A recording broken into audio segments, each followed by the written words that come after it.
मुख्यमंत्री नायब सिंह सैनी पंचकुला में मौजूद हैं और खेल महाकुंभ के दूसरे चरण की शुरुआत की जा रही है। मुख्यमंत्री क्या कुछ कह रहे हैं वो आपको सुनाएंगे, सुनिए। पेमेंट करने के लिए उस ट्रांसपेरेंट खिलाड़ियों ने इसमें पहले चरण में भाग लिया है। मित्रों, आज ये खेल महाकुंभ के दूसरे चरण में हमारे 9,959 खिलाड़ी आज इसमें भाग ले रहे हैं। मैं सभी खिलाड़ियों को इस खेल महाकुंभ में भाग लेने के लिए बहुत बहुत बधाई और शुभकामनाएं देता हूं। मित्रों, जैसा अभी बताया भी है कि ये सेवा पखवाड़ा के निमित्त ये हमारे कार्यक्रम चल रहे हैं और उसी सेवा पखवाड़ा में हमारे खिलाड़ियों को ये सम्मानित करने का भी ये अवसर हमें मिल रहा है। आदरणीय प्रधानमंत्री जी ने 17 सितंबर से लेकर के 2 अक्टूबर तक इस सेवा पखवाड़े का ये शुभारंभ किया था।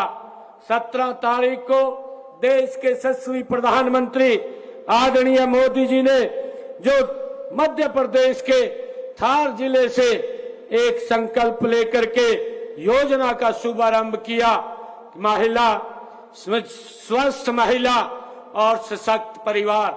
ये आदरणीय प्रधानमंत्री जी की सोच है कि जब महिला स्वस्थ होगी, परिवार सशक्त होगा, तो ये प्रदेश और राष्ट्र ये सशक्त होगा और ये विकसित भारत में अपनी एक भूमिका अदा करेगा।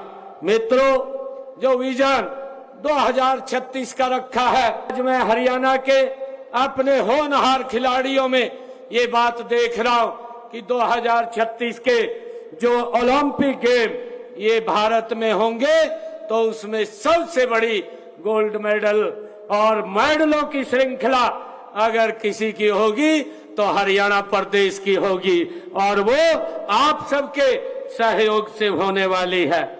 मित्रों, मैं आपसे ये भी कहना चाहता हूं कि खेल सिर्फ प्रतिस्पर्धा का ये माध्यम होता है।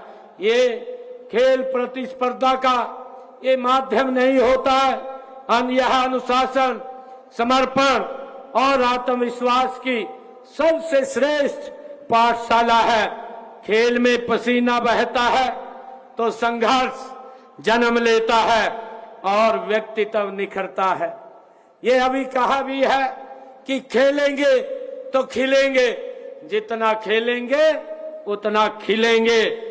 खेल में पसीना बहता है। देश के लिए खेलने का सपना हर खिलाड़ी का होता है। मित्रों, परंतु उस सपने को सच करने के लिए लगातार अभ्यास, अनुशासन और आत्मबल हमें चाहिए। आपके इन गुणों को निखारने के लिए हम खेल प्रतियोगिताओं का निरंतर आयोजन कर रहे हैं। इनमें से आपको अपनी दक्षता और क्षमता को निखारना है और उसको अधिक ऊंचा उठाने का ये आपको अवसर मिलता है। मित्रों, प्रदेश में साल भर खिलाड़ी खेल प्रतियोगिताएं वो आयोजित करने के लिए कि हमने खेल कैलेंडर भी तैयार किया जाता है और इस वर्ष के खेल कैलेंडर के अनुसार इस खेल महाकुंभ के अलावा राज्य स्तरीय हमारे अखाड़ा, दंगल, मुक्केबाजी, वॉलीबॉल, एथलेटिक्स और बैडमिंटन, तैराकी, बास्केटबॉल, ताइक्वांडो, जिम्नास्टिक और हैंडबॉल ये प्रतियोगिताओं का भी आयोजन किया जाएगा। मित्रों, आज से 10 साल पहले हमने हरियाणा में खेलों के लिए एक विजन विकसित किया था। वह विजन था हर बच्चे को खेल से जोड़ने का, हर गांव को खेल का मैदान बनाने का और हर युवा को अवसर देने का, जिसमें खेल के प्रति एक ललक, एक जुनून हो।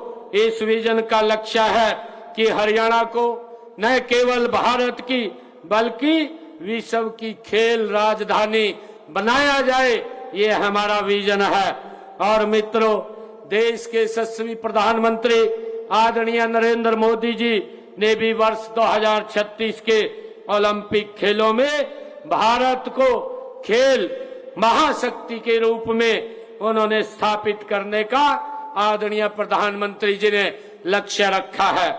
उन्होंने उन खेलों को भारत में करवाने की भी ये इच्छा व्यक्त की है।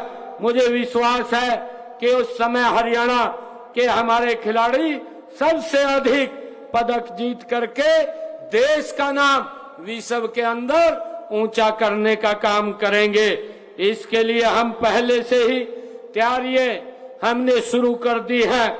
हमारा सपना है कि हरियाणा का हर एक गांव एक ऐसा खिलाड़ी दे जो विश्व मंच पर भारत का परचम लहरा सके।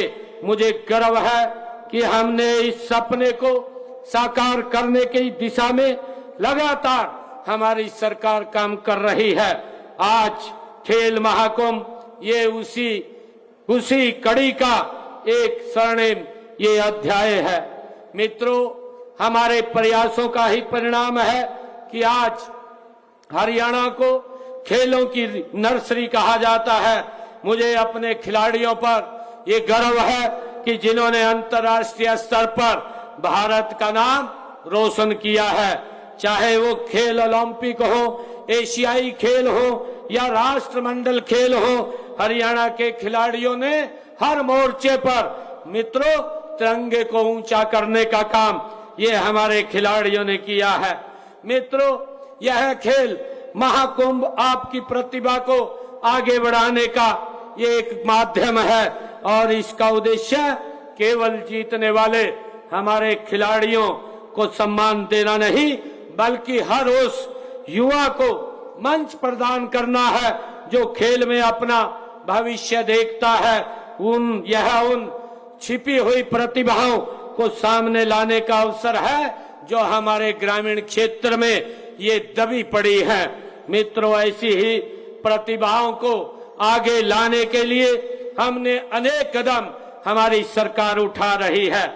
बचपन से ही खिलाड़ियों को तराशने के लिए प्रदेश में खेल नर्सरियां ये खोली जा रही हैं। इनमें वित्तीय सहायता व प्रशिक्षण प्रदान किया जाता है और इस समय प्रदेश में 1489 खेल नर्सरियां ये काम कर रही हैं। मित्रों, इनमें 37,225 खिलाड़ी हमारे प्रशिक्षण ले रहे हैं। इन नर्सरियों में 8 से 14 वर्ष की आयु के खिलाड़ियों को 1500 रुपए तथा 15 से 19 वर्ष के खिलाड़ियों को 2000 रुपए प्रति माह दिए जाते हैं। यही नहीं, खेल नर्सरियों के हमारे जो प्रशिक्षक हैं उनको 25,000 रुपए मानदेय भी दिया जाता है। हमने उत्कृष्ट खिलाड़ियों के लिए सुरक्षित रोजगार भी सुनिश्चित करने के लिए हरियाणा उत्कृष्ट खिलाड़ी सेवा नियम 2021 वो बनाए हैं और इसके तहत खेल विभाग ने 550 नए पद भी हमने बनाए हैं। हमने इनमें 224 खिलाड़ियों को सरकारी नौकरी भी दी है। खिलाड़ियों के लिए हमने क्लास 1 व क्लास 4 तक के पदों के सीधी भर्ती में भी आरक्षण का प्रावधान हमने हरियाणा के अंदर किया है। मित्रों, मैं सभी आज हमारे यहाँ खिलाड़ी आए हैं, मैं आप सबसे ये बताते हुए मुझे गर्व हो रहा है कि हरियाणा पदक विजेता वाले खिलाड़ियों को 6 करोड़ रुपए नगद पुरस्कार देता है। हमने अब तक खिलाड़ियों को 641 करोड़ रुपया नगद पुरस्कार में हरियाणा के खिलाड़ियों को देने का काम ये हमारी सरकार ने किया है।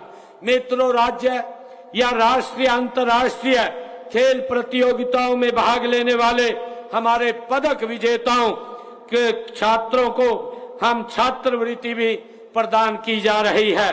अगर हम बात करें वर्ष 2014 से अब तक आज 2025 तक हमने 24,000 से अधिक छात्राओं को 69 करोड़ रुपया हमने छात्रवृत्ति ये प्रदान भी की है।